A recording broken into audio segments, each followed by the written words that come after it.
What if you could learn from physical product entrepreneurs that have risen up from the trenches to dominating their market by creating successful physical product brands?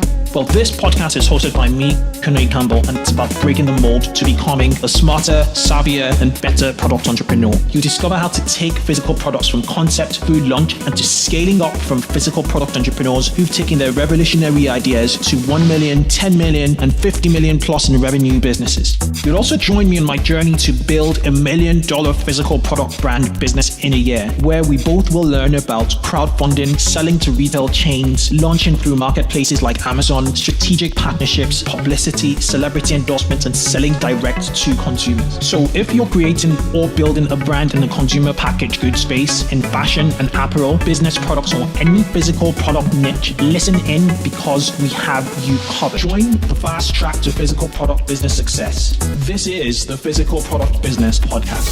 I'm Kunle Campbell. Let's get rolling. Hi guys, welcome to the Physical Product Business Podcast, part of the 2X e-commerce podcast. And as usual, I get in expert entrepreneurs who've been there, who've done stuff, and are here to share their knowledge and their journey and their stories on our show. So you learn quite a lot from them, okay? So today I have with me Purushka Rivera. She is the founder of My Baby's Heartbeat Bear. It's very unique and niche in the market, although they've been around for over 5 years. However, she is going to teach us or take us through more or less her distribution strategy, because when you go to their website, which is mybabiesheartbeats.com, I'll put a link in the show notes and in the description area on this video. You would find out that they have a very extensive list of partners that help sell their brand. So e-commerce is not necessarily only about, I'm going to develop a product and sell directly on my website or marketplace. It's a bigger plan. Without further ado, I'd like to welcome Purushka to the show. Welcome. Thank you. Thanks for having me. Fantastic. Could you take a minute or less to just introduce yourself to listeners and viewers, please? Sure. So my name is Purushka Rivera, and I'm the founder of My Baby's Heartbeat Bear. I, along with my husband, own My Baby's Heartbeat Bear, and I'm a mother of 3. I have 13-year-old boy-girl twins, and I have a 3-year-old little boy. And so it's really a family business, and it's been a great journey. It's been exciting, and I'm happy to share my information, my story with you. Right. So how did you start My Baby Heartbeats Bear? How did you start up the company? So I've been in ultrasound tech for going on 16 years. Wow. And I started out working at a hospital, and I was there for 8 years, and about that time I was kind of fed up with call. I had a family, and I wanted to be able to spend more time with my kids. So I branched off and I became a private contractor in an OBGYN's office. And the doctor that I worked with, he was a very, very smart businessman, and we decided we were going to start doing 3D ultrasounds out of the office because there was nothing in the area available for expecting moms. So while we were doing that, I had heard about these stuffed animals that you could record the baby's heartbeat into the animal, and then the customer could take it home and listen to the heartbeat whenever they like. And I thought, what a fantastic idea. I wish I had a pink and a blue bear for my twins. I mean, it would have been such a wonderful keepsake. And that was really the start of the business, because at that point I said, I have to figure out how to get these for my patients. I know they're going to love them. I want to be able to offer them. And I searched high and low online, and there wasn't really a kit that kind of fit the need of what I envisioned as the perfect product for an expecting mother. There were recordable animals out there, but nothing that in my mind fit where, what should sit in the nursery or hold a baby's heartbeat. Okay. So I had some trouble, finding something that would work. And I was searching all over the internet, and I was going to Build-A-Bear and buying the pink and the blue bears, and asking them not to sew up the back of the bear because I had this grand idea and what I was doing with them. And everybody that I talked to about this idea, they loved it, and I knew I was onto something. So for a long time, we were hand stuffing animals, and it started to get, I started doing them while I was watching TV at night, and then I couldn't keep up with it. So I had family members start, and very quickly it grew from there. So anyway, that was the start of the business. Yeah. Fantastic. Were you still working in the practice, or at this point in time were you on your own? I was still doing ultrasounds, and we were doing the 3D ultrasounds. So it was interesting because the 3D ultrasounds didn't take off as quickly as these bears that I started offering to my patients, and so that kind of fizzled away, but I was still doing my ultrasounds in the OB office and working on building the business, the bear business. So I would say that, it was great because I was a private contractor, and he was he was a good support person for me. If I had questions, I could go to him and say, look, I'm doing this with these bears, and he was very supportive. So. Okay. Makes sense. So when did you sort of make the move from DIY, putting the teddy bears together, to factory? I need to move this operation to I need more help, basically. Yeah.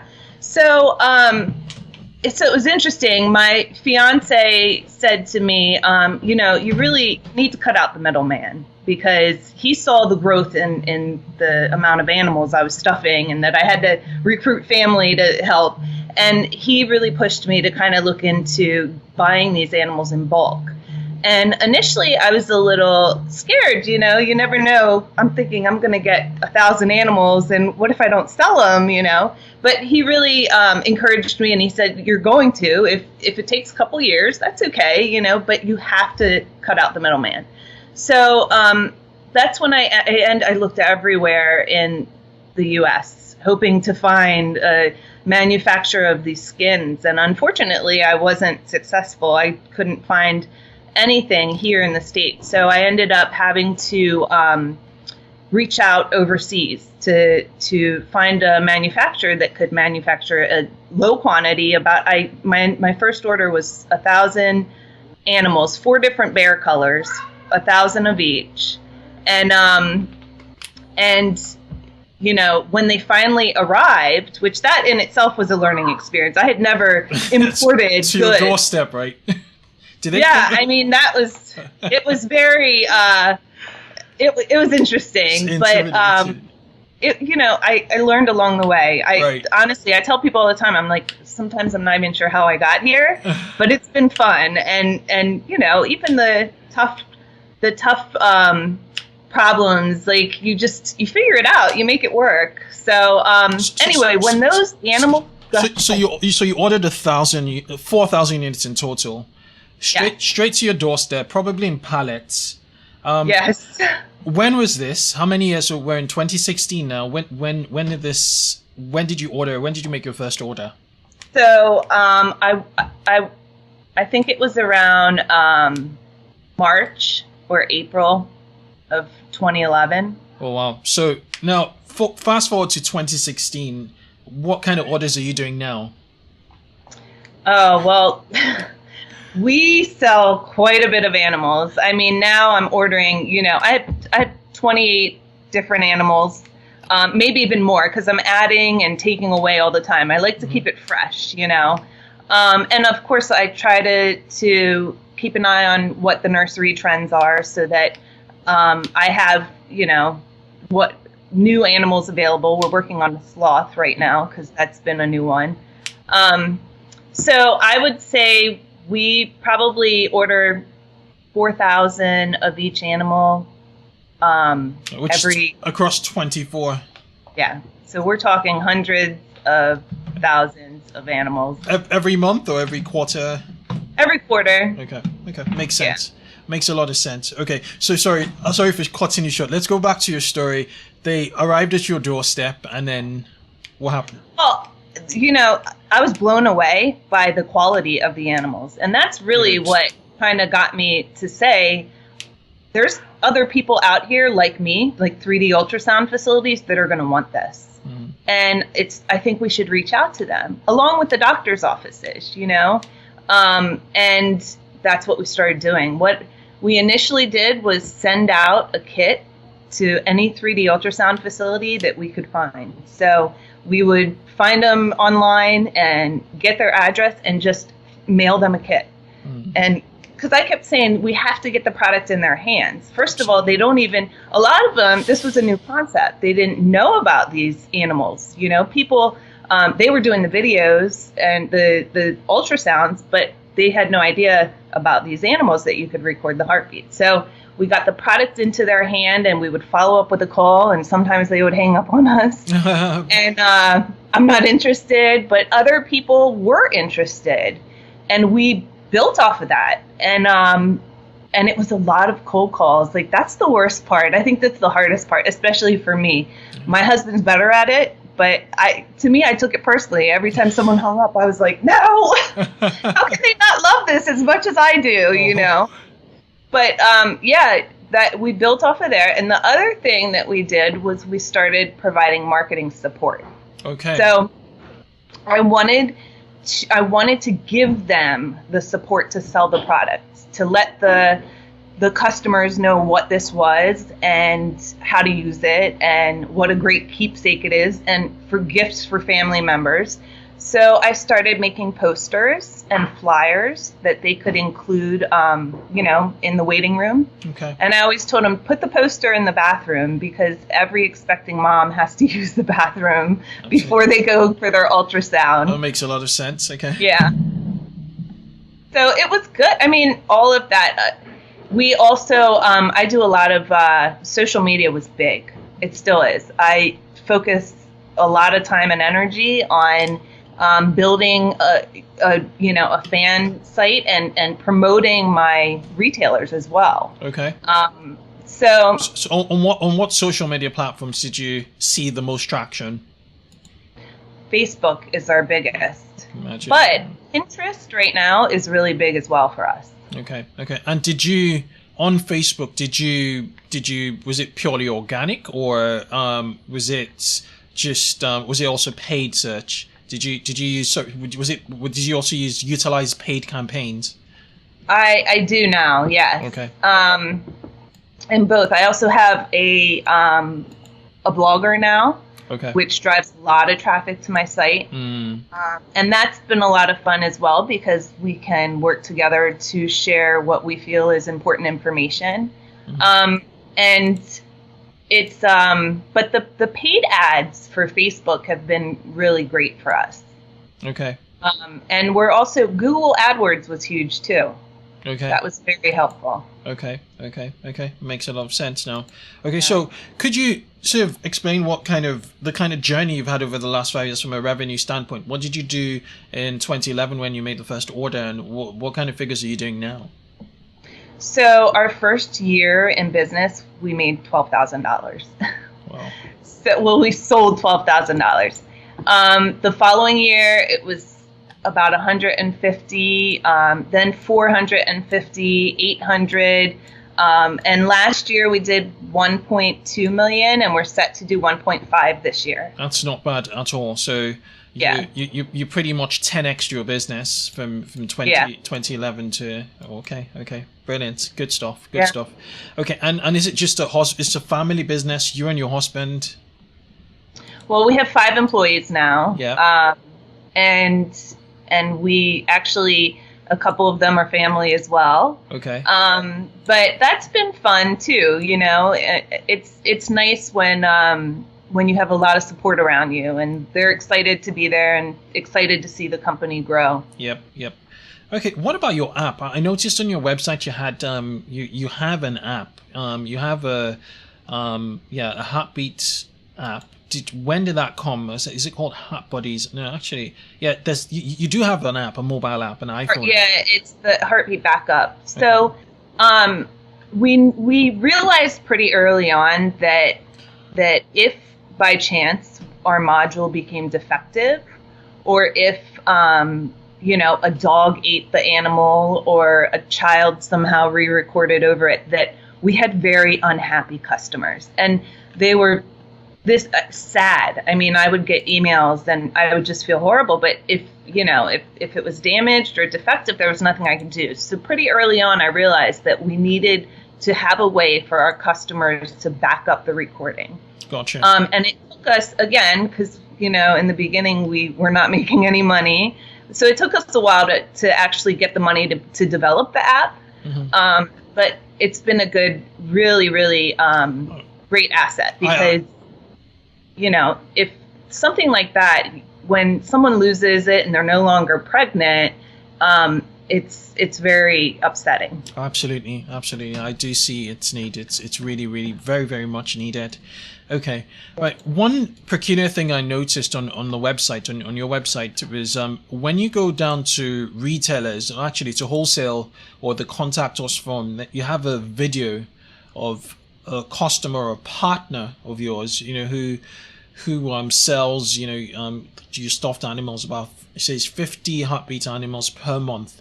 How do you kind of, it's quite interesting because, most people are going to make it. How has this video worked for you as for the business? Well, I probably should update that video, because our customers actually sell a lot more than that now. Okay. But I wanted people that were new to the idea of the Heartbeat animal was new to them. I wanted them to see that you can actually make money off of these. Okay. And a lot of money, some of the 3D ultrasound facilities that we sell to, I mean, they tell us that it's like 25% of their sales. Wow. So that was my, I reached out and asked if anybody can provide us with a video, we'll give you this much credit for merchandise. And we did. We got a few people that sent our videos in, and he was one of our first customers. So I was happy to, be able to include him on our website. Okay. But yeah, it's well over 50 now. I mean, you would be surprised. We also have a lot of people that, a lot of companies that use them as promotional items. I see. So we'll have imaging centers that will market themselves. If you come to us for your fetal ultrasound, you get a free Heartbeat animal. Nice. And I think that's been really great. We print T-shirts for them with their logo on it, and so it's a great, promotional item. Yeah. Yes, indeed. It makes a lot of sense, especially as a marketing sort of draw to their practice, or it could be also used as an upsell. So if you take our 3D ultrasound, we'll give you this for free. So they upsell, and then they just mark up the price as necessary. A lot of people, they'll include them, the 3D ultrasound facilities will include them in their, their best package. Gotcha. So if you go with the larger package, you get the free Heartbeat animal. Okay. And then when do they actually record it, and how's I never asked this question, I'll ask the question first. So they take a recorder with them to the ultrasound facility while they're doing the ultrasound, and how do they get the audio out, or do they use the app to record the audio, or how does it work, and how does it transfer to the device? So it's very easy to use. I have one here. Okay. So basically every doctor's visit, the doctor will listen to the baby's heartbeat. Mm-hmm. So this recorder will actually record any sound. So when they use the Doppler to listen to the heartbeat, then you would just squeeze the recorder, and you can see that there's a little red light that goes on. So you squeeze the recorder, record the sound, and then you would flip the switch to P for playback. And then when you press it, it'll play the sound. Gotcha. So it'll play it will record any sound. Okay. I actually have quite a few of these with my little boy's voice singing a song. Nice. You know. Okay. I have my daughter when I first started the business, she was 6, and she said she sent a message to my grandmother, and it's fun to hear her voice now. She's 13. It doesn't sound like that anymore. So there's so much more you can do with our kids.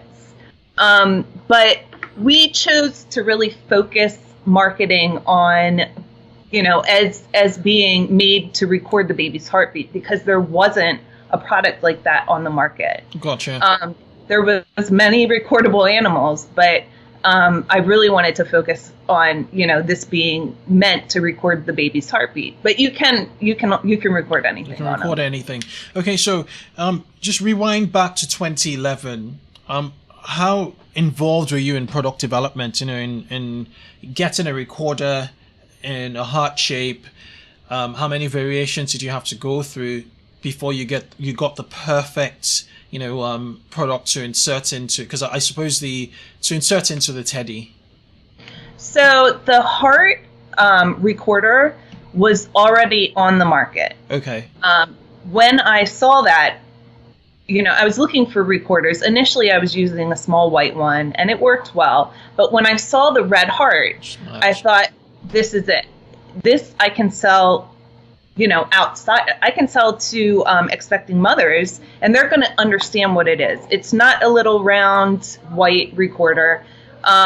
This is easy enough for them to use on their own. Yeah, they can take it with them to the doctor's appointment. Absolutely. And it also embodies the entire concept of capturing that moment. The heart. It's a very emotional, product, and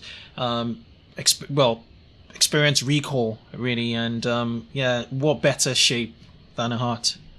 Yes. Yeah. So since then, I stepped it up a notch, because that, like I said, that recorder was already on the market, and I was starting to see it being used with these newer companies that, are starting to sell the heartbeat animals.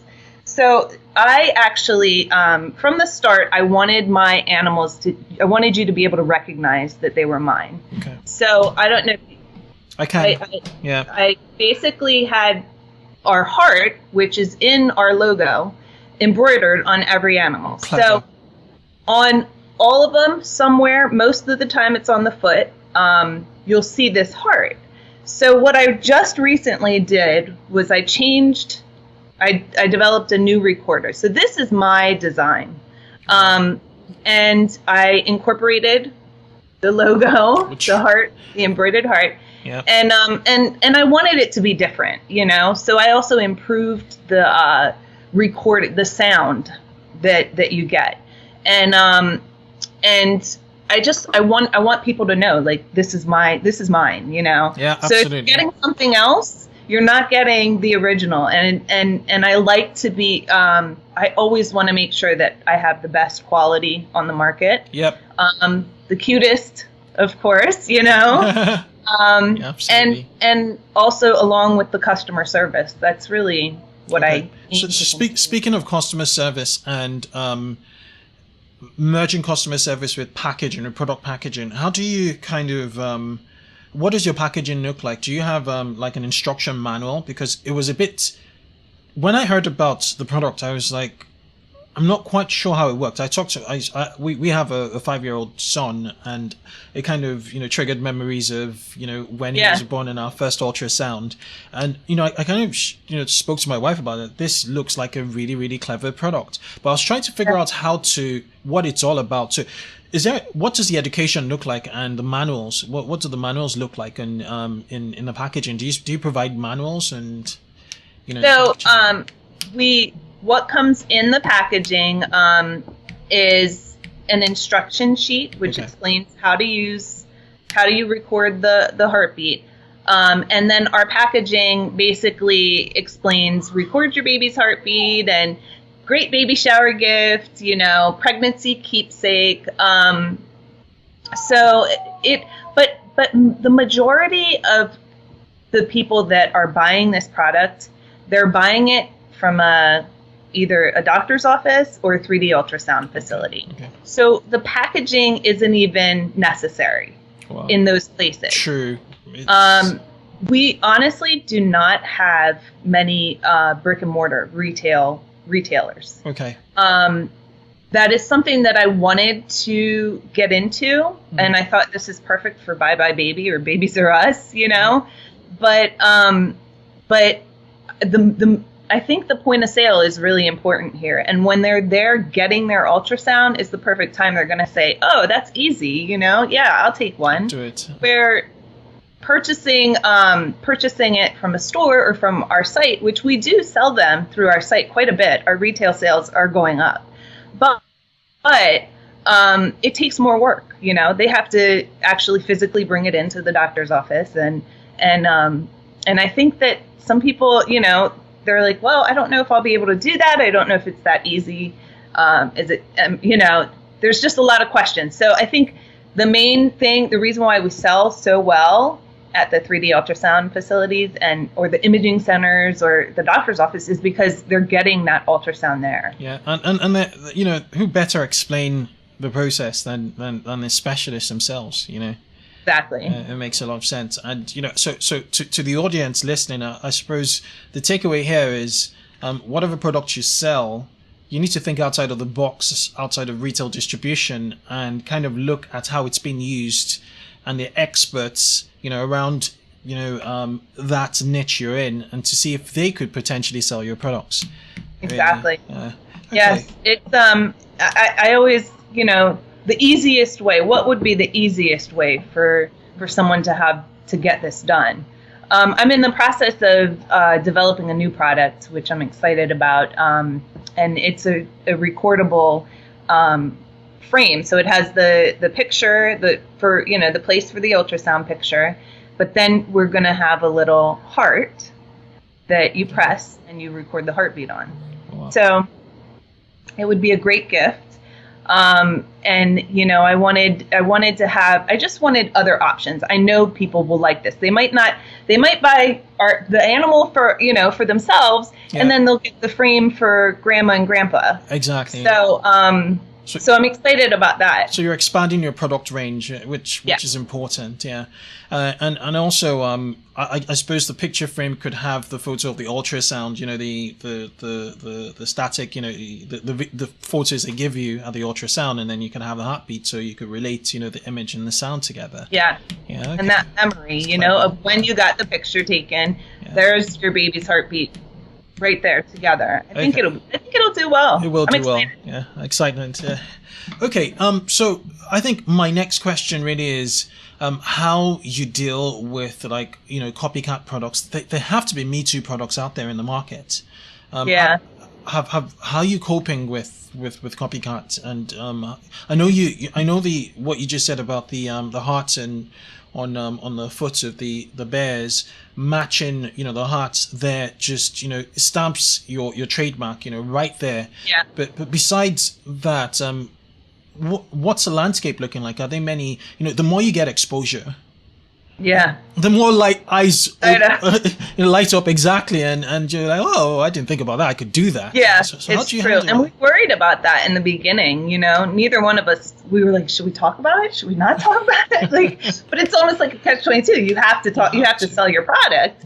Mm-hmm. So the way that we've kind of been handling that is we provide the best service and the marketing support. I don't know of any of the other companies doing that, you know? So our animals are not the cheapest, for sure. They are more expensive, but the quality is better. And the other thing that they're getting is they're getting us. And I work my buns off to sell this product online, you know, on the social media. I'm constantly trying to think of new creative ways that'll help sell it. And I include them in that. Like, I'm doing this for them as well, you know? So I feel like there are other options, but you're not going to get us and the support, you know. So I suppose in all of your, or in majority of your marketing, do you personalize your brand showing your face. So do you always seize the opportunity to put your person as the face behind the brand? You think about Richard Branson in the UK and the Virgin brand, and you cannot think about Virgin without thinking about Richard Branson. So is that the case here too with My Baby Heartbeat Bear? So I try to stay out of the camera most of the time, but what I do is I'm constantly pushing the different animals. So, we just got a gender reveal bear, which is a bear that actually I'm going to grab one and show it to you real quick. Sure, go for it. Here's the gender reveal bear. Okay. So it has the frame for the ultrasound picture, and then basically it comes in a box that is both pink and blue.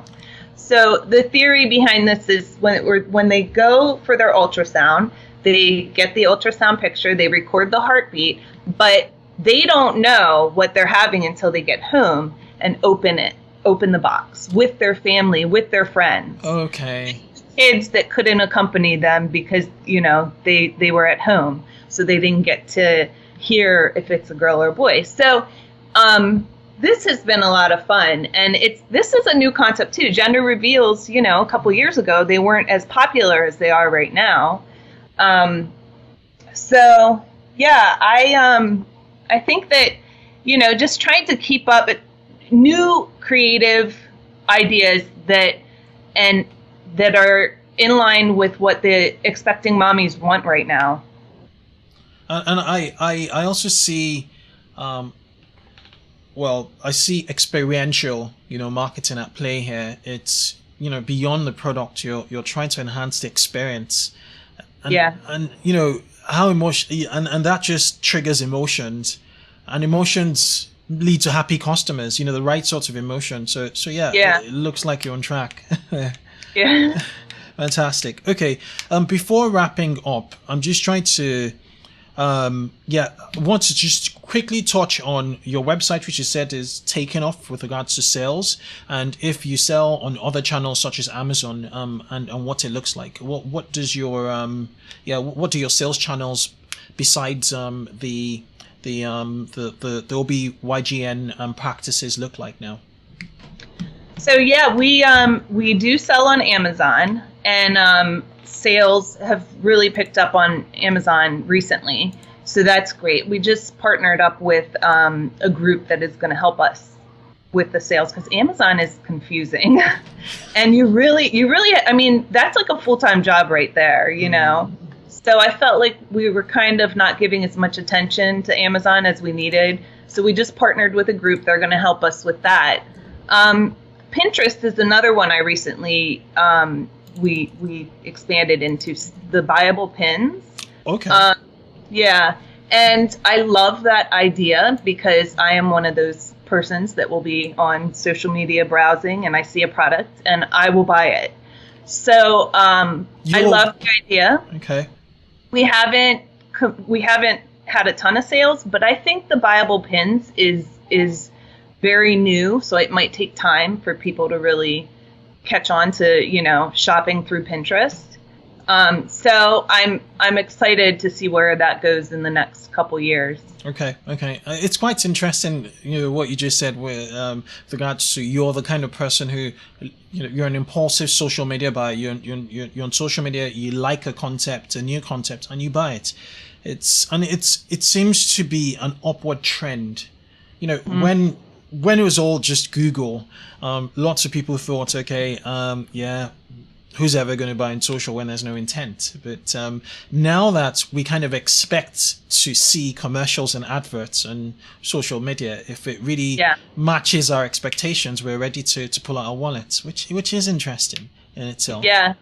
Okay. Yeah, and really, the one thing I will say about Amazon, we didn't get many sales until we switched to Amazon Prime, which I think that's another, like when I'm shopping on Amazon, I don't look at anything else but Prime items, So that's a good piece of advice for anyone just, starting on Amazon. Absolutely. Definitely Prime.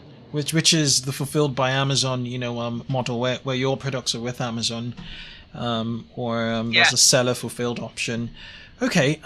With regards to so the website, also is the website your biggest channel, or more or less your distribution channels at the moment? What's the share look like?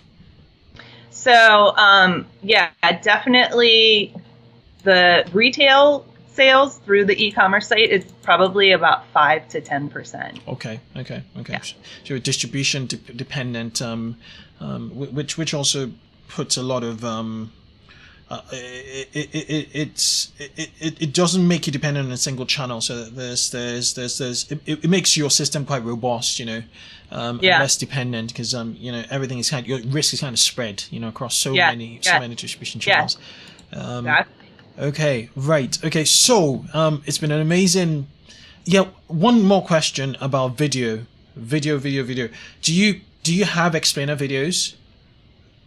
Yes. Okay. So They're video important, has right? been huge. Yeah. And especially like even on Facebook, when I'm starting an ad, I like to use a video. I think especially with this product, because you need some instruction to explain it to people. You do. So I've been doing a lot of video ads on Facebook, YouTube. I try to keep up with putting videos on there, and most of them are instructional, or else just maybe me, with an animal and letting them hear the heartbeat. And I actually have a lot of people that send me videos of their heartbeat animals with their kids. Like after their kids have been born, they'll send video with it, which is pretty cool. And people love to see that. Oh, wow. Another thing that I've recently started doing is live gender reveals with the gender reveal bears. Interesting. So the basically they're finding out what they're having on Facebook Live. Okay. So, which has been fun. So do you join them with your mobile phone, and then you do the Facebook Live with them? How does it work? Yeah. Oh, So wow. it has, yeah. So I've only been able to obviously do it locally. Within your graphic. But it's been fun. I mean, they appreciate it, and they everybody loves the animals. I mean, the first thing they do is, it's just like, so it's really cool to see, that you actually. It is an emotional product. Absolutely. I love it. I love being able to share in the moment with all of these families. Absolutely, and it makes their first, teddy bear. And it's not, it makes their first teddy bear. The baby's first teddy bear. And that in itself is emotional in itself, along with the sounds with his, with her or his, first heartbeat. Okay, just before we round up, I always like to ask this evergreen questions in my lightning round, where I ask a single question, and if you can answer it with a single sentence or 2-sentence answer, it'd be brilliant. You ready? Okay, did you say a single word or a sentence? No, single sentence or 2. Okay. 1 or 2 sentences. Okay.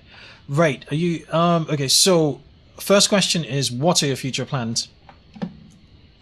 Well, I'm going to expand the product line with my new frames, and hopefully just get more OBGYNs on board and hospitals, and continue doing what we're doing now, really. Expansion. Okay. Yeah. How do you hire people? I would have to say a lot of the decisions are made by my gut feeling. Gut feeling. Okay. What are the 3 indispensable tools used for managing your business? Can I skip that one?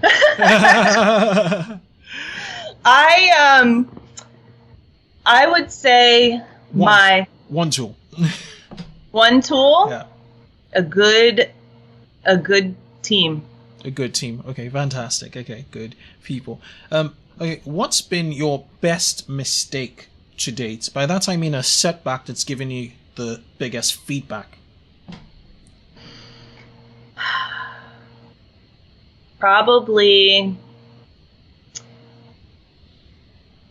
Let's that's a tough one. There's been a lot of mistakes. I've had some expensive mistakes. I would say when we have designed a specific animal and purchased a large quantity of them, only to find out it doesn't appeal to anyone but us. I see. So that just have been the hardest. The hardest. Okay. All right. If you could choose a single book or a resource that's had the highest impact in the way you view building your business, which would it be? Well, I think that I rely a lot on my business friends, picking their brains. Some mentors.